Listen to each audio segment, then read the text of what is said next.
Bismillahirrahmanirrahim. Assalamualaikum warahmatullahi wabarakatuh. Halimah Sa'diyah adalah wanita yang menyusui Rasulullah.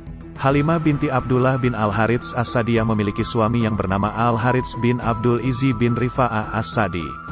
Anak-anaknya adalah Abdullah, Anisah dan Hatzamah. Anak-anak Al-Harits adalah saudara sepersusuan Nabi Shallallahu Alaihi Wasallam. Halimah juga menyusui Abu Sufyan bin Al-Harits bin Abdul Muththalib, anak paman Rasulullah Shallallahu Alaihi Wasallam. Pada tanggal 12 Rabiul Awal 571 Masehi lahirlah seorang bayi laki-laki di sebuah rumah di kampung Bani Hashim di Makkah. Bayi itu lahir dari rahim Aminah yang ditolong oleh seorang bidan yang bernama Sifa, ibunda sahabat Abdurrahman bin Auf. Ayahanda sang bayi bernama Abdullah bin Abdul Muttalib, yang telah meninggal di Yasrib 6 bulan sebelumnya. Bayi yang kemudian oleh kakeknya diberi nama Muhammad, yang terpuji itu lahir dalam keadaan yatim. Kelahiran yang yatim ini dituturkan dalam Al-Quran, bukankah dia mendapatimu sebagai seorang yatim, lalu dia melindungimu. Quran Surah Ad-Duha 6. Aminah, janda beranak satu itu hidup miskin. Suaminya hanya meninggalkan sebuah rumah dan seorang budak, Barakah Al-Habsyiyah, Ummu Aiman. Sementara sudah menjadi kebiasaan bangsawan Arab waktu itu, bayi yang dilahirkan disusukan kepada wanita lain. Khususnya kepada wanita dusun, supaya hidup di alam yang segar dan mempelajari bahasa Arab yang baku. Ada hadits yang mengatakan, kebakuan bahasa warga Arab yang dusun lebih terjaga. Menunggu jasa wanita yang menyusui, Aminah menyusui sendiri Muhammad kecil selama 3 hari. Lalu dilanjutkan oleh Suwaibah, budak Abu Lahab, paman Nabi Muhammad, yang langsung dimerdekakan karena menyampaikan kabar gembira atas kelahiran Nabi, sebagai ungkapan rasa senang Abu Lahab. Kemudian Muhammad dan bayi kalangan terpandang Arab akan disusui oleh murdiat, para wanita yang menyusui bayi. Rasulullah Shallallahu Alaihi Wasallam ditawarkan kepada murdiat dari Bani Sa'ad yang sengaja datang ke Makkah mencari bayi-bayi yang masih menyusu dengan harapan mendapat bayaran dan hadiah. Namun, mereka menolak karena Rasulullah Shallallahu Alaihi Wasallam adalah anak yatim. Meski demikian, Halimah Sa'diyah tidak mendapatkan seorang bayi yang akan disusui. Karena itu, agar pulang tanpa tangan hampa, ia mengambil Rasulullah Shallallahu Alaihi Wasallam yang yatim itu sebagai anak susuannya. Keberadaan Muhammad kecil memberi berkah kepada keluarga Halimah, bahkan bagi kabilahnya. Setelah 2 tahun, Halimah membawa Muhammad kecil mengunjungi ibunya. Karena sadar bahwa keberadaan Muhammad kecil memberi berkah kepada kampungnya, Halimah memohon Aminah agar Muhammad kecil diizinkan tinggal kembali bersama Bani Sa'ad. Aminah pun menyetujuinya. Halimah itu bermakna lemah lembut, berkasih sayang ataupun orang baik. Halimah berasal dari Bani Sa'ad. Halimah Sa'diyah berarti Halimah yang lemah lembut yang bahagia. Peristiwa pembelahan dada Nabi Muhammad Shallallahu Alaihi Wasallam. Muhammad cilik dikembalikan ke Makkah setelah terjadi peristiwa pembelahan dada. Malaikat datang menghampirinya untuk membelah dada Rasulullah Shallallahu Alaihi Wasallam dan mengeluarkan hatinya. Hati itu dibedah dan dikeluarkan gumpalan darah yang berwarna hitam. Kemudian dicuci, setelah itu dikembalikan seperti semula. Halimah khawatir dengan keselamatan Muhammad cilik. Ia dan suaminya sepakat mengembalikan Muhammad kepada ibunya. Ketika diserahkan, Halimah tidak tahu apa yang terjadi pada Rasulullah Shallallahu Alaihi Wasallam, sebab untuk mendapat informasi di zaman itu sangatlah susah. Tiba-tiba ketika umur Rasulullah Shallallahu Alaihi Wasallam 40 tahun, terdengarlah berita oleh Halimah, rupanya anak susuannya menjadi rasul. Namun demikian, untuk berjumpa dengan Rasulullah Shallallahu Alaihi Wasallam begitu susah. Halimah memeluk Islam di tangan orang lain dan bukan di tangan Rasulullah Shallallahu Alaihi Wasallam. Hanya suatu hari Halimah dapat berjumpa dengan Rasulullah Shallallahu Alaihi Wasallam. Halimah pun merasakan kebahagiaan yang luar biasa. Selepas itu Halimah pun meninggal dunia. Itulah terakhir kalinya dia berjumpa dengan Rasulullah Shallallahu Alaihi Wasallam. Perpisahan Nabi Muhammad Shallallahu Alaihi Wasallam dengan Halimah Sa'diyah. Akhirnya masa itu datang juga, sesuatu yang pada awalnya ditakuti oleh Halimah, berpisah dengan bayi yang telah banyak membawa berkah bagi keluarganya. Memang hatinya berat untuk berpisah, tetapi di lain sisi ia juga khawatir kalau anak penuh berkah itu mendapatkan sesuatu yang buruk saat bersamanya. Halimah lantas pulang dengan hati penuh kesedihan karena berpisah dengan yang tercinta, Muhammad. Air mata berderai membasahi pipinya. yang mengalir dari mata, bukan air tapi ruh yang mengalir lalu menetes dalam lubuk hati. Ia merasa bahwa Allah Subhanahu wa Ta'ala akan menyatukannya kembali dengan Rasulullah Shallallahu Alaihi Wasallam suatu hari nanti, dan pasti akan melihatnya lagi. Dia yakin waktu itu akan datang. Kedudukan dan nilai Halimah di mata Rasulullah Shallallahu Alaihi Wasallam. Rasulullah Shallallahu Alaihi Wasallam kian kuat dan besar. Hari-hari berlalu dengan cepat. Rasulullah Shallallahu Alaihi Wasallam menikah dengan Khadijah. Setelah lama berlalu dari pernikahan berkah ini, Halimah datang untuk mengadukan kekeringan di kampung halamannya. Tanaman dan hewan-hewan ternak mati.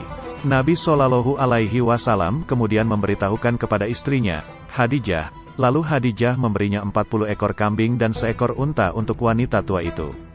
Setelah itu ia pulang. Rasulullah Shallallahu Alaihi Wasallam sangat mencintai ibu susuannya.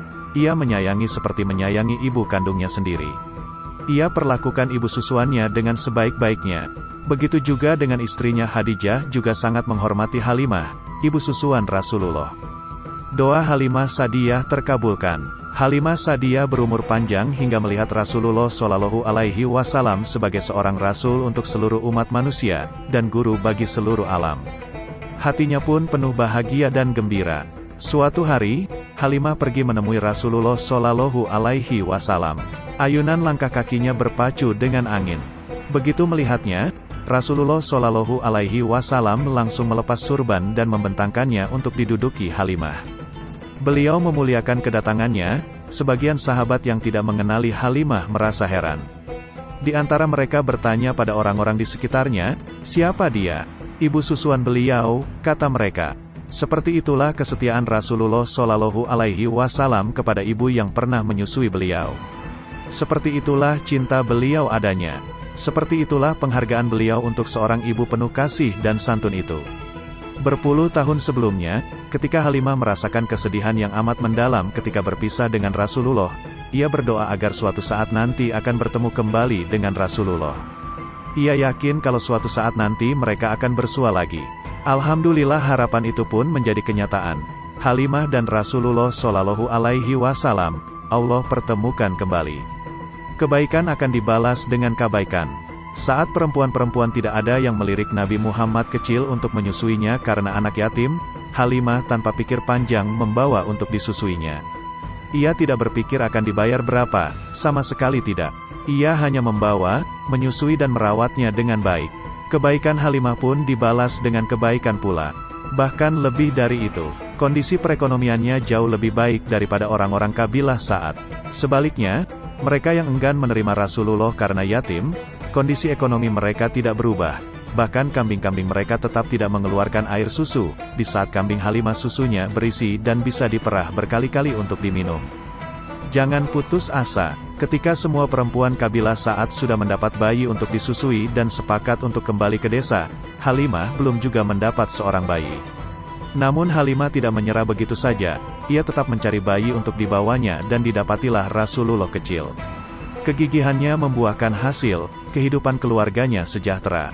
Coba, andai saja Halimah memutuskan untuk pulang bersama perempuan yang lain tanpa membawa bayi, Rasulullah Shallallahu Alaihi Wasallam, mungkin kondisi keluarganya tidak akan berubah.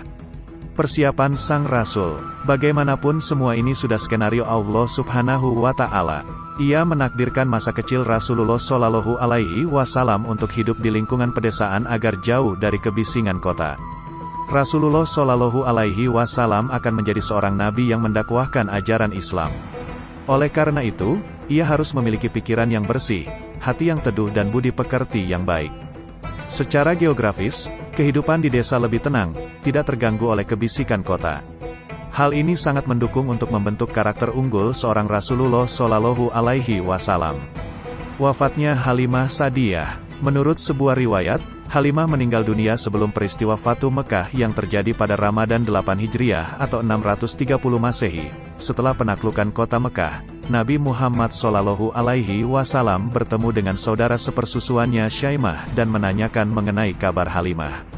Syaimah mengatakan bahwa Halimah telah meninggal dunia. Mendengar hal tersebut, Nabi Muhammad Shallallahu Alaihi Wasallam mengucurkan air mata, kemudian menanyakan mengenai kondisi kerabat dekatnya. Setelah itu Syaimah meminta bantuan Nabi Muhammad Shallallahu Alaihi Wasallam. dan Nabi Shallallahu Alaihi Wasallam memenuhi permintaannya.